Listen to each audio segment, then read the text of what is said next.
তিনটা গাড়ি এসেছিল। এই রোড ভুল আছে একদম। রোড এখন বন্ধ থাকবে কি আপনাদের?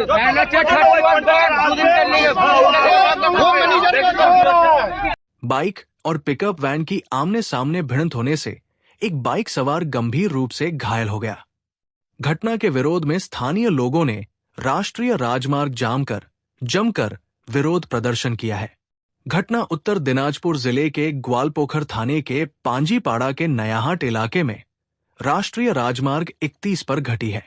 स्थानीय सूत्रों के मुताबिक इन दिनों उस क्षेत्र में राष्ट्रीय राजमार्ग 31 का मरम्मत कार्य चलने के कारण वहां वन वे है, इसलिए एक तरफ से वाहनों की आवाजाही हो रही है।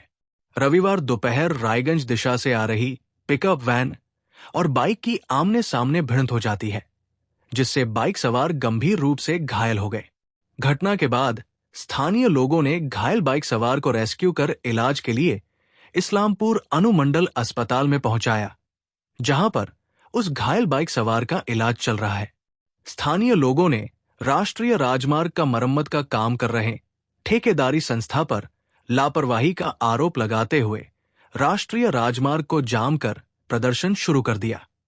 घटना की खबर पाकर ग्वालपोखर थाने के पांजीपाड़ा पुलिस चौकी की पुलिस जब मौके पर पहुंची तो स्थानीय लोगों ने पुलिस को घेर कर भी विरोध प्रदर्शन करने लगे।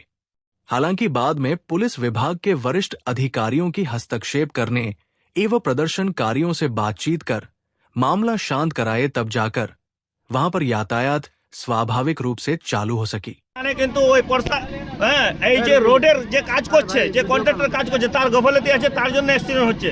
আর দেখেন 1 ঘন্টা হয়ে গেল, আধা ঘন্টা হয়ে গেল, তাও কিন্তু প্রশাসনে কেউ এখানে আসে পুরো হয়নি, আসেননি এখন, একটাও মানুষ আসেনি এখানে।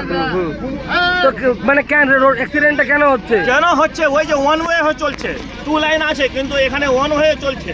যার ওয়ান ওয়ে চলছে মানুষের তো একটা মানে রোড কি মেরামত হচ্ছে? হ্যাঁ মেরামত হচ্ছে।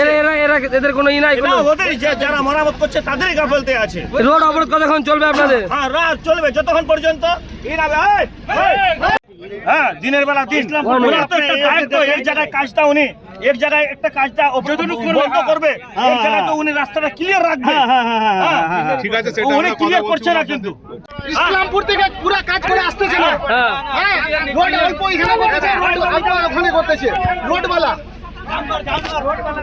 মেন হলো রোডের গল্প। মেন হলো কালকে ঘটনা হয়েছে এখানে, ডেইলি অ্যাক্সিডেন্ট হচ্ছে, ডেইলি অ্যাক্সিডেন্ট হচ্ছে। নয়াহাটে আমাদের রোডে কাজ হচ্ছিল, একই রোডে ডবল গাড়ি করছে। আচ্ছা, এই লোকটা কি অবস্থা ছিল জানি না, আমি ওই পিকআপ গাড়ি আসছিল, ওই সামনে গিয়ে ঢুকে গেছে, বাইক নিয়ে চলে নিয়ে। আচ্ছা, পিকআপের মুখোমুখি মেরেছেন। পিকআপ ভ্যানে মেরেছে? হ্যাঁ। কখন হয়েছিল? 1 ঘন্টা হলো। কোথায় হয়েছিল? কি করছে আমার নয়াহাটে, নয়াহাট পাঞ্জিপাড়া। নয়াহাট। আচ্ছা, ওখানে আমার দোকান, আমি আওয়াজ শুনে ধরে গিয়ে। পিকআপ ভ্যানটা কোন দিক দিয়ে যাচ্ছিল? পিকআপ ভ্যানটা ওইদিকে রায়গঞ্জ থেকে আসছিল, ইসলামপুর দিকে নিয়ে যাচ্ছিল, ইসলামপুর থেকে রায়গঞ্জ দিকে। আচ্ছা, ইনি গিয়ে মেরেছে মুখোমুখি। মানে রোডে এক সাইডে কাজ চলছে? হ্যাঁ, একদিক দিয়ে বন্ধ আছে। মানে পিকআপ ভ্যানটা মেরেছে মুখোমুখি? ইনি মেরেছে পিকআপ ভ্যান সামনাসামনি মুখোমুখি? হ্যাঁ, সামনাসামনি। কোথায় নাম টাম জানা গেছে? কোথায় বাড়ি? না, কিছু জানা যায়নি। ওনার কাছে একটা শুধু মোবাইল ছিল, ডিসপ্লে ভেঙে গেছে, ওটা আমাদের প্রধানের কাছে জমা রেখেছে। আচ্ছা, বাকি আর কিছু একাই ছিল? একাই ছিল। একাই ছিল? হ্যাঁ। কোন বাইক নিয়েছিল? বাইকটা মনে আপনার ওই প্যাশন প্রো ছিল। Passion pro. বললাম যে এখন কোথায় নিয়ে আসছেন? ইসলামপুর হসপিটালে নিয়ে আসছি আমরা। কি অবস্থায় আছে এখন? এখন তো লোকটা হোশ নেই, কিছু জানা যাচ্ছে না ওনার বাড়ি কোথায়, কি না আছে না আছে। পাটা অনেক জায়গায় লাগছে নাকি? হ্যাঁ, মনে হয় পাটা ভেঙে গেছে, হাতটাও ফ্র্যাকচার হয়ে গেছে। কি নাম আপনার? সঞ্জয় কুন্ডু।